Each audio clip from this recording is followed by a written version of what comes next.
Welcome to the Mesozoic Media Park. Last time we made some enclosures that were inspired from Dead Sound's Dinosauria. This time I want to make some enclosures that are inspired from Planet Dinosaur. Let's get right into it. So one enclosure in particular that I want to do is the Argentinosaurus enclosure. I built up this little elevated thing here where, we're going to put some enclosures up here. I just wanted to have some extra depth and some layers to this park.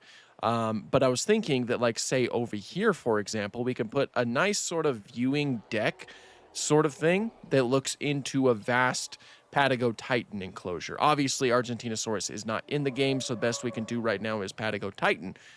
We could do Dreadnoughtus too, but I like the Patago Titan, so I think I'd rather do that. So yeah, that's what we're going to do. We're going to build a nice viewing area over here where everybody can look into the vast Patago Titan / Argentinosaurus nesting grounds, and it'll be very fun. Let's get right into it. Now, I've actually done something similar to this before. What I want to do is simply just use some scenery pieces. We'll use some floors and get like a concrete floor. And we'll use that to fill in, this is meant to be where everybody walks onto. I know our guests won't be able to, but that's the intention behind it. And this is in large part inspired from the giraffe exhibit from the Shinemound Zoo. I've obviously, again, I've made a video kind of like building this before, but I really liked how it turned out, so I'd like to do it again here. And also, the whole intention is also you can walk up and you can feed these dinosaurs. Again, it's something that leans into how I want this version of Mesozoic Media Park to look more like a park. Instead of a showcase, like how my previous attempt was. So yeah, let's just do this. See you after the next cut. Okay, so this is the sort of viewing platform that everybody gets. In order to get rid of some of this grass, I've always found that a good way... In order to get rid of all this grass sticking up, I've always found a good method is to use sand or maybe some cliff. Probably some cliff because that'll match up with it'll feel like it's kind of built onto the side of a cliff. Then it gets rid of that grass, which is very nice. Now again, our guests would not be able to walk on this, unfortunately, but I think it would look a lot nicer than anything I could do with a path like that. Okay, and then also on the outsides, of course, you need some fences, so we'll place those down. And then again, the whole intention behind this, it'll kind of look like an area where you can feed these massive sauropods. Although I don't know how practical it would be to try to feed some sauropods. Giraffes, you can get away with it because they use their tongues to grab the food from your hand. Sauropods, on the other hand, I don't think that's what they were doing.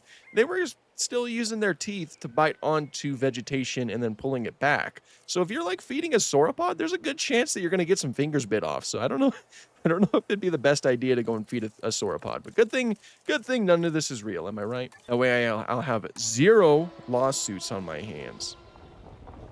Hypothetically. Okay, so I'm going to be using these sort of fences to, block the public off from the sauropods. I got these from the workshop, so if you want to get them, here they are. But I just think that they have a decent flow to them. Okay, so that's not half bad. I want to dress up this whole thing too. I want it to look like it's a whole experience. The fact that you get to feed the sauropods, which that is an experience type thing. So what we're going to do is we're going to place down this Alamosaurus skeleton, try to make it as large as possible. Then we'll make this a sort of centerpiece, if you will. Kind of facing this, I suppose, and then we can kind of surround it by some good old-fashioned rocks. Then we'll have a path that leads to this area, and it'll be this really huge thing right here. Of course, we should probably have it so that this goes up here, like so. And then you also get extra viewing for Dead Sound's enclosure over here, which I think is kind of nice. Dress it up a little bit like that. That's kind of cool. And then we can put in a building that sort of acts as oh yeah, this is where you go and buy the food for the sauropods. We'll just get a small food amenity and we'll just act like this is what that's meant to be. And I always like the idea that you carve these enclosures into cliffs. Having sauropods in a cliff style enclosure, cliffs as the walls, kind of makes a lot of sense to me. So that's what I want to try to do here, though I am kind of struggling right now. fact, what actually might be really cool, and this is not really reflective of the actual episode in the show, but what if I did like a giant arch? Like you're feeding sauropods underneath a giant flippin' arch. That would be cool. So, because, you know, rule of cool applies here, that's what we're going to do. There we go. Again, not at all reflective of the episode. There was, as far as I remember, there was no huge arch like this. But I don't know. How can you not have something like that? Am I right? I am. Okay, and then one other thing we can do is we can also put Carcharodontosaurids in here. We can put Mapusaurus, because Mapusaurus does show up in the very same episode that the Argentinosaurs do. And we'll just use Carcharodontosaurus as that. What we'll do is, you know, same technique that I've been doing for many other enclosures. We'll make it look like they're in the same enclosure, but in reality, they're separated by rocks. You know, that way, you know, sometimes there's some zoos out there, or some, like I'm thinking of like the Disney World animal tour, safari tour. What they do is they have like rocks and cliffs and things like that separating like the lions from the zebras, but it looks like they're in the same enclosure, so it feels like it's a wild savanna sort of thing. That's kind of what I'm trying to do right here. So we'll put the Giganotosauruses, aka the Mapusauruses, in here. They'll have their own viewing as well. Now, realistically, we could probably even do... Oh, we can't do water because the Patagotitans can actually... They can walk through water, so we can't use water to separate them. But rocks low like this that make it look like they're in the same exhibit, we can do that.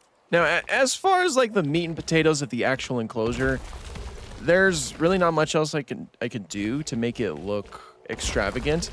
That's one of the reasons why I wanted to like have this be a, you know, sort of feeding enclosure, because I think that would make it look a little bit nicer. Because in the actual episode, it's literally just kind of like a flatland with some trees on the outside. So there's not much I could do.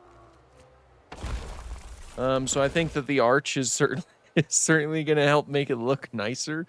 Like, you know, we're probably going to have to use root-riddled dirt, my absolute favorite, am I right? Fill it in like this, and we'll just do some trees for all of our lovely sauropods to eat.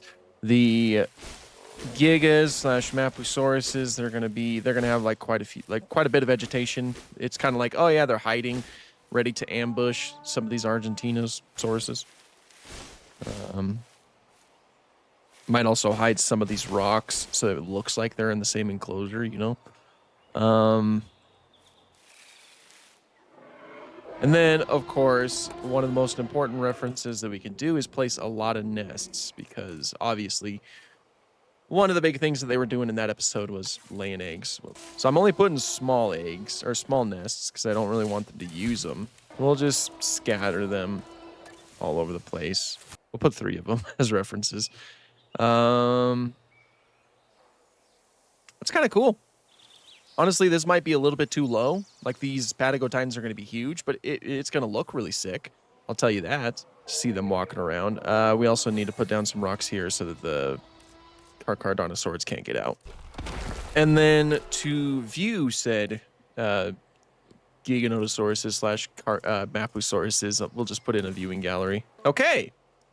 Argentinosaurus, Mapusaurus, neither of them are going to be the correct dinosaurs in game, but it's the thought that counts, am I right? Let's get them in there. I'm trying to give them the sort of green coloration that they had in the show. That's really not too bad. Like, it looks quite a bit like them. As far as the Mapusaurus goes, kind of like that, honestly. That's not really too bad. That actually kind of looks a lot like it. Be cool if we actually had Mapusaurus in game, though. Like, that would be awesome. But unfortunately, we don't. At least one of the Giganotosaurus models actually look like a Carcharodontosaurid, unlike the Dominion one. Ugh. Anyway, and there they go. So there they are. Now, unfortunately, I can't actually. Oh, I can walk on it. What? I wasn't able to do that before. Oh, okay. I just can't. I can walk when it's like on top. Okay, I see. When it's on solid ground, but if it's just floating, I can't walk on it, unfortunately. This is as close as I can get. So instead, of course, I would have to probably, and this is the view of the, the Titanosaur herd. Reality, they're Patago Titan, but they're meant to represent the Argentinosaurus. It looks very cool, though. Very, very majestic to see them all out there with their colors that are kind of reminiscent to the Argentinosaurs that we see in the documentary. I love it. I absolutely love it. It's a very cool enclosure, if you ask me. It's a cool idea. We'll fill in a lot more of this with other enclosures and, maybe some other buildings to try to make it feel more like an alive park. Over here, you get to, oh my gosh, you can't see nothing. You cannot see a thing. But I'll fix that. But here's the Giganotosaurs that are meant to represent the Mapusaurs that we see in the episode as well. And that's pretty cool. I like it. I'll fix this eventually, but I am out of time right now. I'll fix this too, don't worry. But yeah, that is another episode of the Mesozoic Media Park. I am quite happy, again, with how this park is turning out. We are getting some very cool additions and some very nice looking enclosures, if you ask me. I'm still obsessed with the dead sound stuff. I think it all turned out really awesome. We're kind of running out of space a little bit. Yeah, we're kind of getting there, which is kind of scary, honestly, because there's still so many more projects that we need to do. But it's fine. We'll figure it out. We'll cross that bridge when we get to it, as the old saying goes. But hey, thank you guys so much for watching today's video. I hope to see you in the next one, and have an awesome day.